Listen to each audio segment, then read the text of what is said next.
Hello and welcome to another episode of Cut to Reveal. I'm Ricky and with me is Peter. Hey Peter, how are you? Hey, what's up? Erwan is on vacation and has hurt his back, so he is not joining us today. And as you may have noticed, I was out for a couple weeks because I was moving. How's that? It was the worst. There were many bad decisions made, and hindsight being 2020, I think I would have done it way better or way differently than I did. But the money has all gone through to the right people, so this house is officially ours. But we're still unpacking and trying to get situated. So in that sense, it's good, but it's just been a total nightmare in my perspective. Do you have your editing corner set up already? Yes and no. Part of the problem. So right now, I'm actually in our garage because the hub for the internet is in the basement, in the garage basement. And because of how the house is built, the signal does not go up into the rest of the house. So I can only get internet downstairs, down here. So tomorrow I'm having a telecom person come out and we're going to hopefully drill some holes and run some cables up into the rest of the house so that I can get internet into my editing corner. So that you don't have to work in the basement. That's exactly. But if Yay! I think that we might not have internet in the basement then if that happens, which is fine because this is just like storage and where the cars will be. But at the same time, so that's kind of where it is right now. It's been a lot of those type of things. But anyway, enough about me. what have I missed? What's going on? First, let me just mention that this will be a quick episode because we're kind of expecting to have a conversation with another editor in the next episode. So this is like a in-between one, so to speak. Another podcasting editor, in fact. We'll see how it goes. It might not be the next episode, but we'll see. We'll see. Yeah, so Ricky, I learned how to write electric unicycle backwards. If you're not familiar, this is like a I know it sounds crazy, but there you have it. This is like a vehicle you put in between your legs and basically it propels you forward, or in this case backwards, which which was my goal for a while. I learned how to ride forward a year ago, and since then my goal was to learn how to ride backwards on it.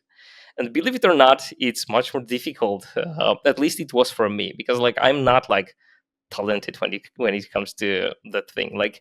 It didn't come very easily to me at the beginning, but this got me thinking, because you can't basically, the thing is that with riding backwards or even forward on that thing, you can't just get someone to explain to you how it's done.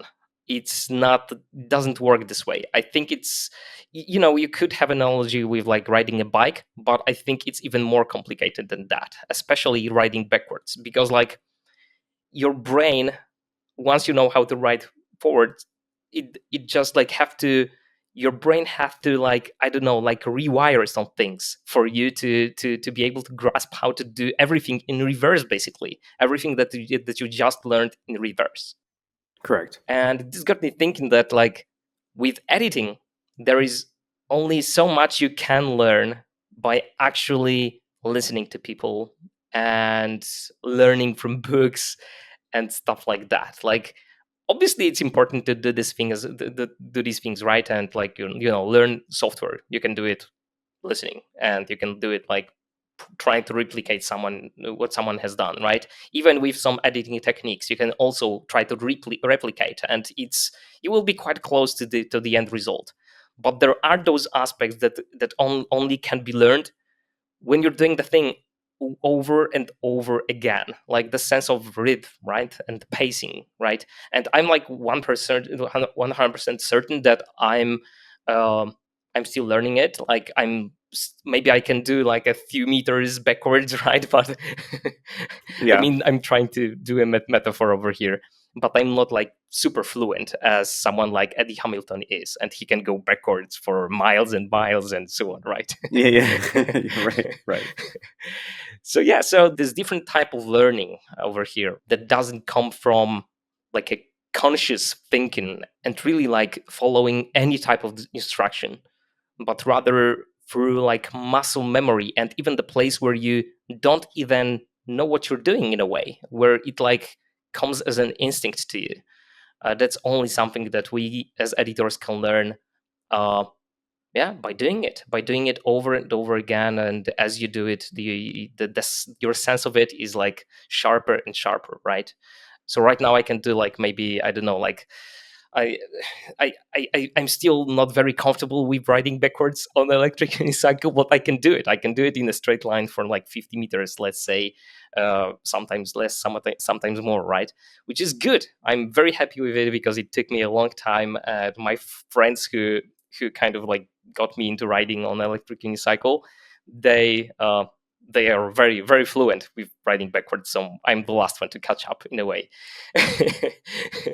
But yeah, this got me thinking about this editing concept. Yeah, yeah, that's the we had mentioned it. Well, we hadn't mentioned it yet, but this is the incidental and intentional editing. Yeah. So intentional editing is like as you described, like people watching a structure to it.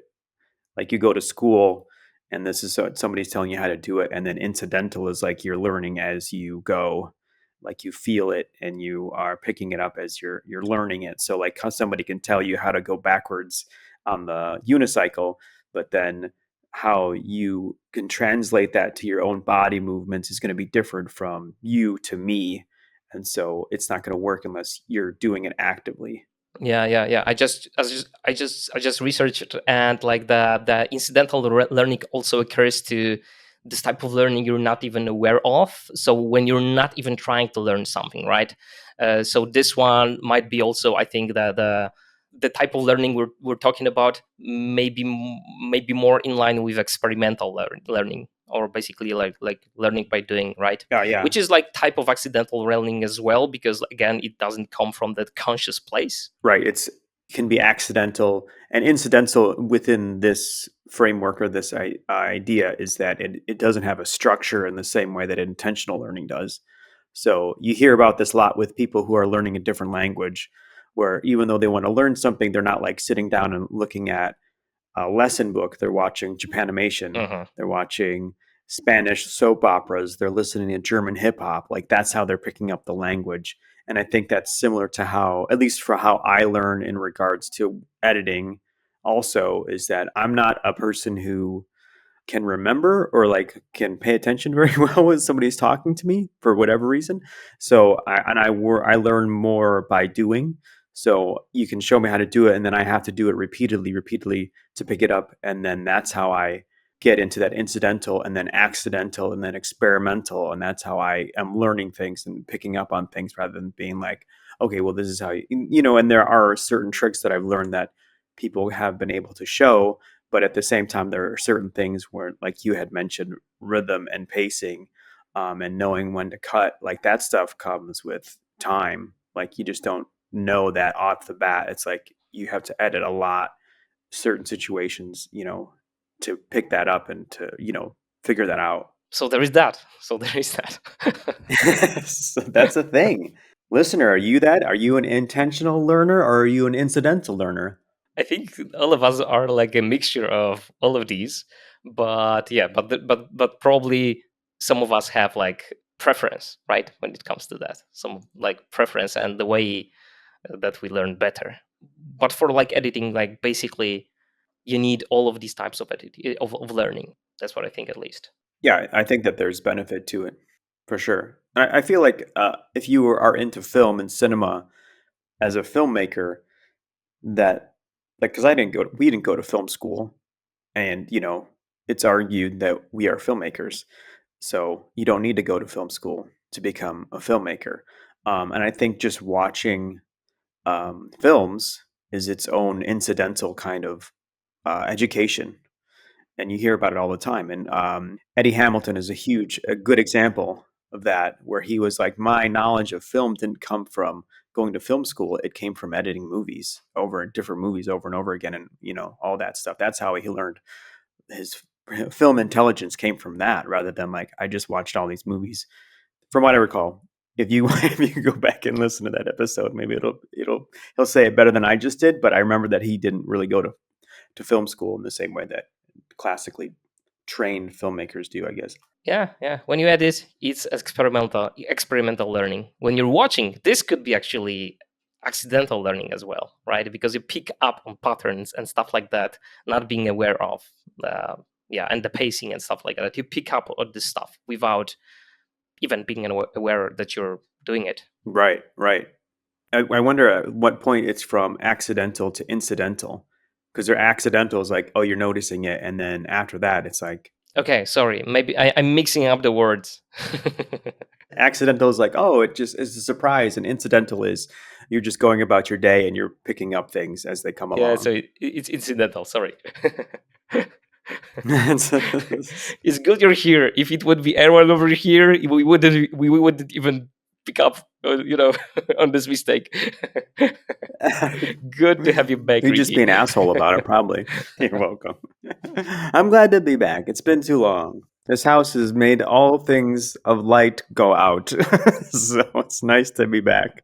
Okay, Ricky. So, movies. They want to talk about movies you've seen. Any particular one that was stood out? I haven't been able to watch anything in the past month. Copy that. That being said, we went traveling like idiots after buying a house and moving into a house a week later. And I actually watched a bunch of no, I watched Rogue Nation, the Mission Impossible. So kind of appropriate since I use Eddie Hamilton as an example. I mean, that was about it. Just like watching the way that he cuts those things together, just how big those films are, and just knowing his timelines and how big they are. Like thinking about the timelines gives me anxiety just because there's so many things in it. But yeah, the way that he can cut those films so well, and they're pretty long films and they just are so fluid and there's no like dragging point in them is just amazing. I can't point out a specific scene in Rogue Nation, but yeah, that's the one thing that I was thinking about when I was watching that film. But that's the only film I've been able to watch since we moved out of the house. Yeah, yeah. And how was your travel? It was good. We went to Copenhagen. So it was the first time we went to Denmark. My wife's brother and sister-in-law were up there, and we hadn't seen them in a couple of years. So we were obligated to go up there because we hadn't seen them for a while. So it was good. Copenhagen is really cool. We'd like to go back. It's like a really fun city to hang out with. It's a bit expensive, but I highly recommend anybody go. I know Erwan has gone because he's got a friend that lives up there that we've had on the podcast Yeah, before. yeah. Jarivan, right? Yeah, Cheers to him. shout out to Jeroen, but I did not see him because I do not know him well enough to talk to him and go and meet him that way. So, regardless, yeah, it was good. It was fun. I was traveling as well, but only for 2 days. I was traveling with my son. We've been hiking in the Oh, that's mountains, right. and it's been great. Seriously, like amazing father-son time we had, and we stayed at like a shelter house at the top of the mountain.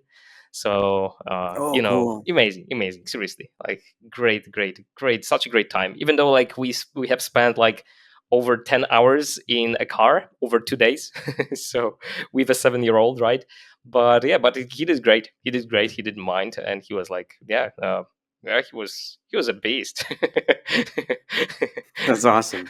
Okay, so the show that I want to mention that I'm watching, I haven't finished yet, but I almost finished it. Is a Polish production. It's on Netflix, and you can watch it. And to be honest, I'm not sure if how well all the jokes translate to English, but I think it's good, sarcastic, inappropriate show.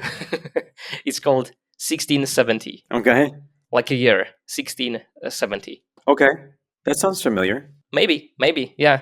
Check it out. Like seriously, like watch at least one episode. It's like 30 minutes long, so I think it will give you a good sense of what show it is after 30 minutes. Okay. Cool. I'm in. Hopefully, I'll be able to watch it by the next episode, and then we can talk about it. Okay, so I think that's it for today, right? I think so. I mean, it was real quick. So, what did we learn? Unicycling is like editing in a little bit, or riding backwards. People learn intentionally, or they learn incidentally, or even accidentally. So you're not really wrong with that. But it all comes down to like a sense of feel. So people can show you how things are done, but it's really for you to understand how that works for you, and not how somebody tells you to do it. And with editing, different than which is different than obviously unicycle riding is that you're not going to hurt yourself really bad if you edit wrong. Not that we know of or we've heard of yet, but listener, if you've heard of anybody hurting themselves really bad by editing, please let us know. Oh my goodness, I want to hear that story. Yeah, I don't want anyone to get hurt, but still, if it already happened, I want to hear about it. That's right. That's right. So there's contact information in the description as usual. Please reach out to us with anything that you want to tell us or don't want to tell us, or if you have a story or whatnot. We'd love to hear from you. And that's all. Take care. Bye-bye. Till the next week. Take care. Bye-bye.